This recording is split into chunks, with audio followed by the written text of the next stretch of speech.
Welcome to a new work order, a new podcast exploring the benefits of sweat equity and all things that come with the adventures of portfolio careers.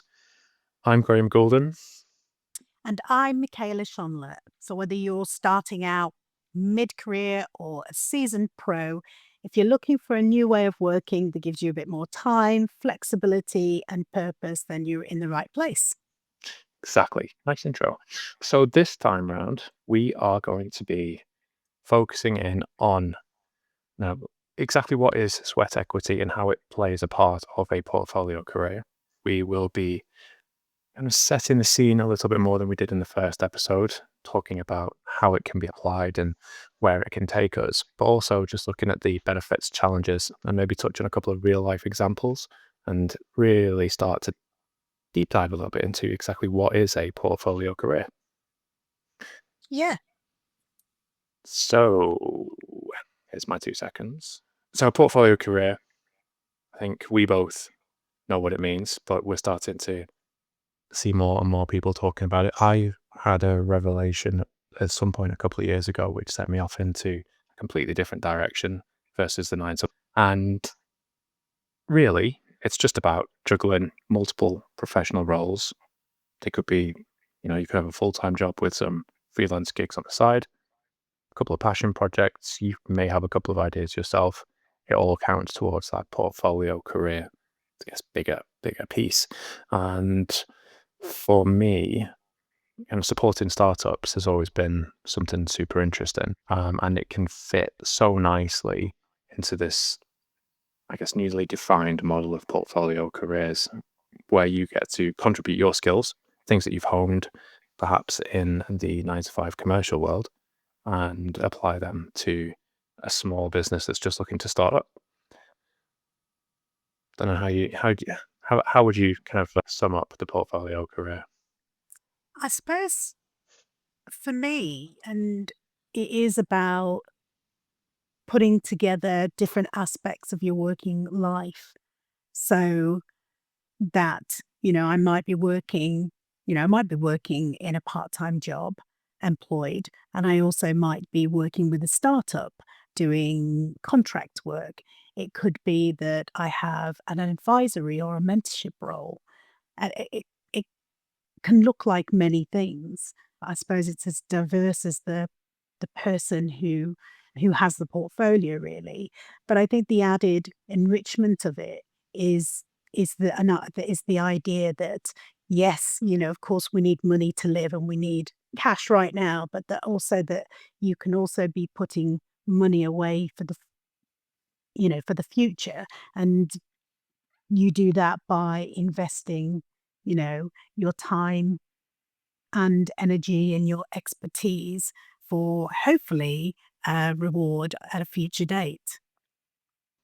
No, exactly. And I think something that you said there spawned a really interesting thought about does does the role you take on have to be in the space that you are historically working in? For instance, I'm a product manager with a lot of experience working in sport, but does that mean I have to just look for gigs, like side project gigs, sweat equity gigs in the sports product management space? That's been a kind of moment of epiphany for me is that, I've had this identity as an educator, as a writer for so long, and believing that, my success at that, especially in terms of writing and publication, is so external. It's decided by so many external factors. And for so long, I was looking for things that were related to writing, but that really zaps that side of my creative energy. And so, but what all along I've been doing as a writer and as somebody who's been teaching is managing my own business, the business of being an author, the business of being teacher, really, and that there are all of these other skills that I can also work with. That it suddenly occurred to me that actually I can do that. I can write, but I don't have to write fiction. I can write for content. I can write all sorts of things that I wouldn't have necessarily even thought about trying in the past. But I can also do other things like administration and, management and community, community liaison, all of these things that I've been doing for years that it never occurred to me to kind of look at as kind of real, I suppose, skills. Yeah, so it feels like there's massive benefits there in terms of diversification of interests. You can go explore different pieces that you wouldn't necessarily have been able to get involved with before because you kind of get pigeonholed, I guess, and that's all you know. And I think just definitely the diversification of both the subject areas that you get to work in and also, the potential revenue that you'll take in is definitely one of the benefits that jumps out at me. I think last episode we were talking about considering a portfolio career to be similar to an investment strategy where you diversify. That definitely resonates here because I was thinking about it from a financial perspective, but you're also absolutely right when you think that it can be applied to the subject area and that you yourself are just giving great examples of where you've been able to go off and kind of explore different topics and subjects that you wouldn't necessarily have been able to do. And I think that is, for me, one of the absolute fundamental benefits to both sweat equity and the portfolio career approach. If we hang on to the financial investment portfolio a little bit longer, that idea, we can also look at when you're looking, at a dashboard, your financial portfolio dashboard, you'll see that not all investments are in real time. There are some pockets that your money is tied down for 10 years. There's some pockets that, for example, a pension, it could be anything from 10 to 40 years down the line or whatever that looks like, so we have to think about the portfolio as a I suppose a three-dimensional or a multi-dimensional thing. And so and if we think about it in that sense, we can also think about our skills, our expertise, the value we can bring into things in that same way. No, absolutely. And again, you've fired another thought there, mentioned time. And if we're talking about the benefits, then we should also talk about the challenges that comes with both sweat equity and the broader portfolio career. Time for me is definitely up there. I feel like I'm constantly having to juggle the priorities because there's a let's call it a day job, and then there's a couple of side projects, and you've got some mentoring thrown into the mix, and time definitely becomes a bit of a balancing act. And I find that is probably one of the most difficult challenges, but you've got to kind of really be on top of your calendar and task list. Have you got any top tips over there? Have you come up Oh with any my, strategy? oh my days. Okay, so I keep thinking about there is a Japanese philosopher who defines time as, well, basically says that time is you, we are time. And so, when you're thinking about planning your time, you have to think about it's you that you're planning. So it's also your attitude. So the reason why I brought up philosophy here is that I think that what's really important in that balance is really thinking about time in this sense, because how your attitude towards time really makes a difference. Because if you think that it's something that's like otherly, then it feels expendable, that you can stretch on, or it's something that you can manipulate, but you can't break the laws of physics, and two, it's you. So when you say things like I'm killing time, you're saying things like I'm killing me. So I suppose what I'm saying in a very awkward way is about looking at time really mindfully, and boundaries around time is really important, just the same as you would have boundaries around yourself. You wouldn't, being able to think about how long something will actually take, what is realistic, and really auditing, starting if it's something you struggle with, which is something that I have struggled with. I don't call it, time management. It's attention management.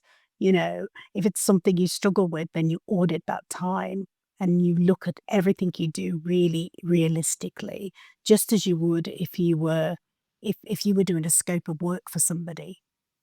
And do you think that also applies to, the responsibilities that you take on in your portfolio career? It's a constant kind of readdressing of how they're working out for you and for the people that you're involved with. Because if it's not serving you as you would anticipate it would, is it a case of, okay, I need to be quite brutal? I think so. It's so hard. So hard to do in practice, and I hate saying it because we all want to find that hack. But yes, because it is finite, just as we are. And everything you commit to, you are committing not to do something else. And so, what is that choice that you're making? So don't be afraid to kind of reach for the ejection handle if you're feeling like it isn't working out. If there is something that you're passing up on, if there's another opportunity that could potentially be a better fit, to acknowledge that and to just go, no, we've given it a shot, and it's not quite right, or something that started out as being a great fit. Over time, as it develops, people develop, it might not continue to be as good a fit. In the same way that friendships change and jobs change, it's okay. That happens. It's a Ex- natural part of it. Exactly, exactly the same. Exactly Yeah. the same. I think it's quite hard to just keep on top of all of the various different threads that you've got kind of spinning on the day to day, and then actually realize this particular one isn't working quite right. Because we hate having the awkward conversations, don't we? We don't want to be letting people down, but it feels like it's better for everyone just to go, nah, done. Obviously, not quite as abrupt as that, but recognize that something needs to change, and then everybody ultimately should be in a better place on the back of it. I think that the hardest thing is actually making that decision, looking at something and making that decision that you need to change and that you need to stop doing something. My personal example of this is uh, making the decision to stop trying to publish my work in the kind of traditional publishing environment, and thinking, what I'm doing is I'm spending a lot of time pitching, I'm spending a lot of time waiting, I'm spending a lot of time competing in a very limited space, when actually all I want to do is find readers. And my experience of being traditionally published was that I had to do everything myself anyway. And so, what am I actually gaining? Except for the fact that this is the way everybody does it. I did a master's in creative writing, and this is the proper way, this is the accredited way. But once I kind of let go of that and thought, well, yes, it might be, but actually, I just want people to read my book, and let go of that. I was like, ah, okay, but that was the hardest thing.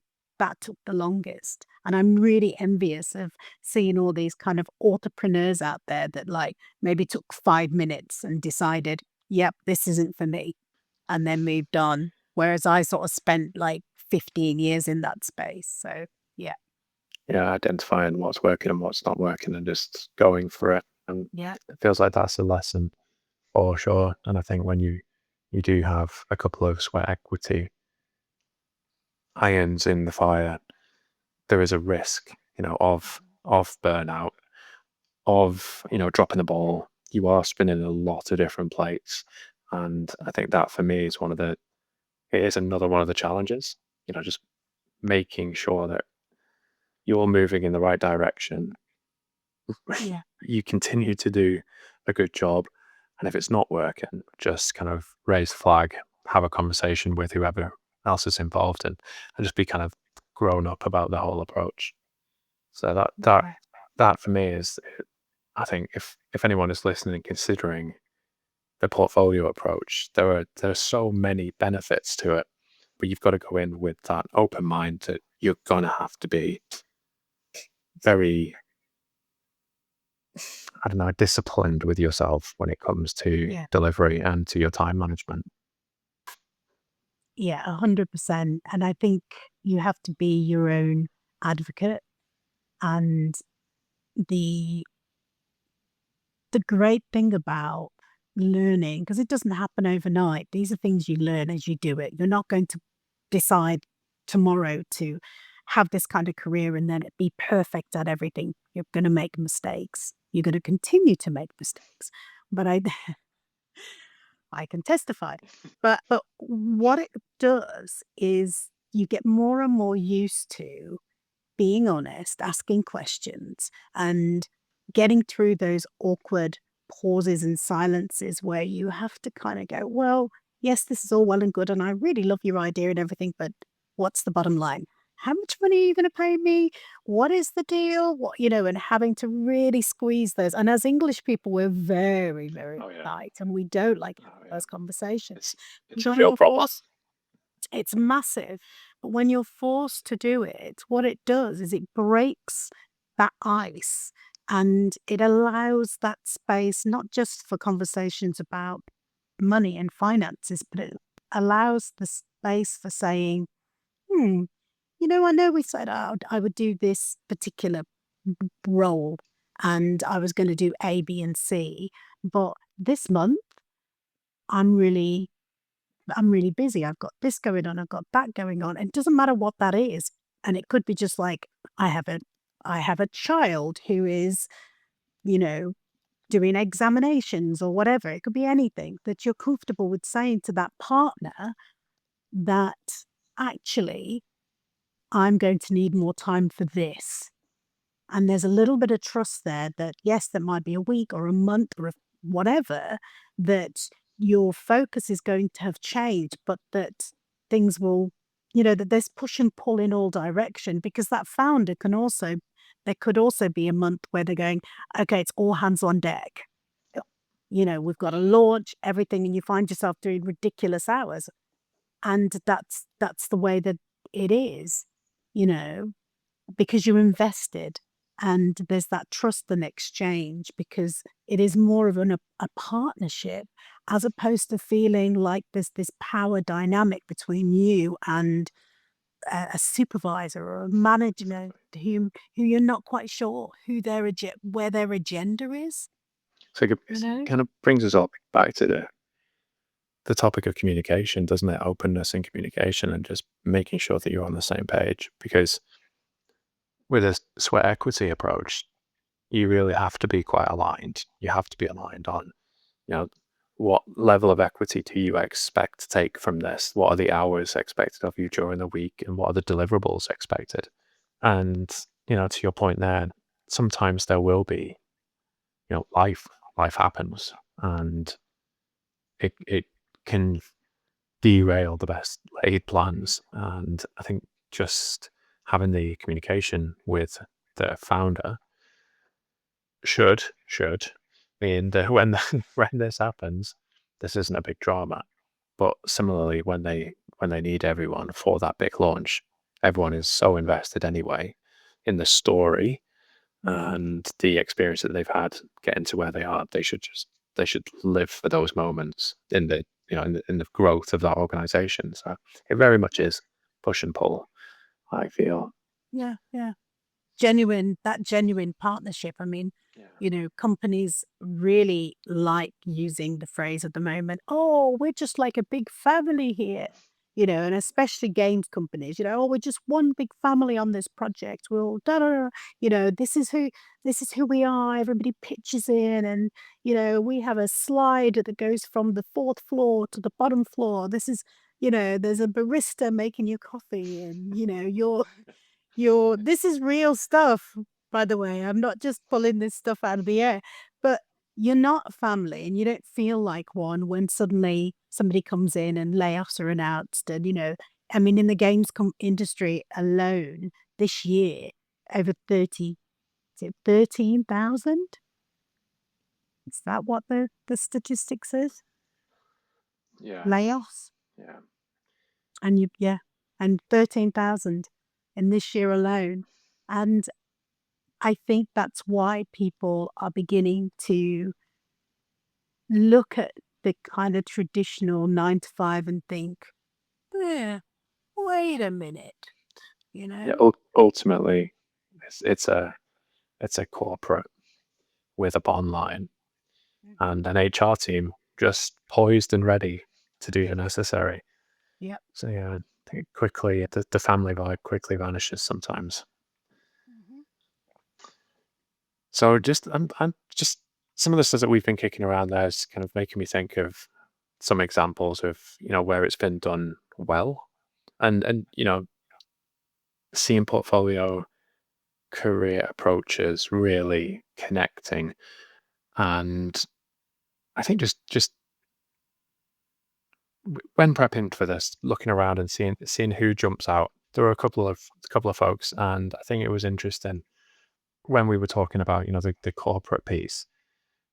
This Emma Gannon, who is an author and podcaster, she is a big fan of the idea of that, mixing it up, and single track careers aren't the only option for success.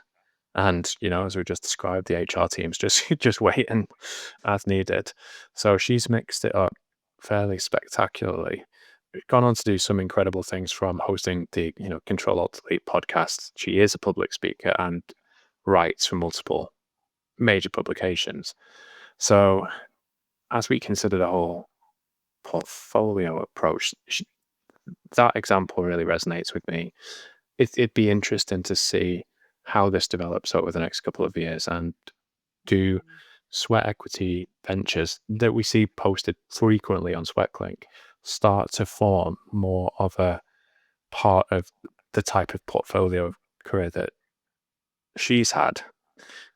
Because I'm really keen to see how that plays out, because you hear about people being consultants or fractional Mm. CPOs, CMOs, etc. for startups. It feels like the ecosystem's really maturing. Mm. So to have, the I like that we're using podcasts as an example as we're sat here recording one and saying, is this going to be another string to our bow? But how does, the portfolio piece include podcasting, speaking, the writing, getting involved with, you know, fractional CMOing? What does 10 years from now look like? Mm. Yes, I'd like to have mentioned Erin Peters. We interviewed her a few weeks ago. She's a Canadian transplant that lives in London, and she's the co-creator of the AI Maturity Index. She's also a startup advisor and kind of like a future of work evangelist. And we talked to her about her journey of crafting this kind of purpose-driven career.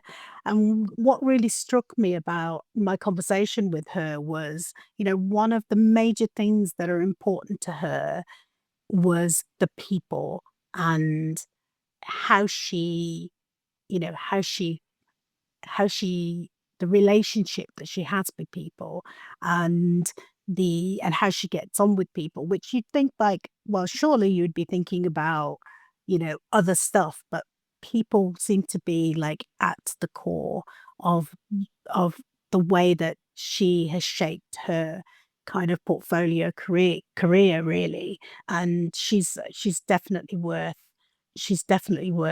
looking up, and certainly have a look at our interview on the SweatLink website. Nice. That's definitely worth a read. It's really nice to see the profiles coming out onto SweatClink. So yeah, I think everyone should just spend a bit of time over there and definitely take a read. But as we talk about others and what they've been up to, it's a nice opportunity as we get towards the end just to invite everyone to kind of reflect on their career models and I guess ask the question, are you actually managing a portfolio career currently and not really realizing it? I know that was exactly where I started. I wasn't even aware of it as a concept. Now it has completely changed my way of thinking. So yeah, if you are knowingly in a portfolio career or unknowingly in a portfolio career, we're encouraging you to get in touch and tell us your story, asking you to kind of consider how you navigate the challenges, talk about the wins, the personal stories, the challenges and strategies you use to really kind of explore a whole new way of working. So do get in touch, sweatclink.com, contact us, or via the socials at SweatClink or LinkedIn, where you can go and see where SweatClink founder Jude is very active at the moment and read some of her stuff as well because she's posting some great content. But yeah, if you get in touch, we'd love to hear your stories. So for the next episode, just as a bit of a teaser, we're going to be kind of deep diving into how to allocate time and just kind of figure out how much of a bet you're making or placing when you are getting involved in sweat equity specifically. So yeah, just a reminder to do the usual thing, subscribe, rate and review the podcast. I think that's us now. So for this episode, goodbye.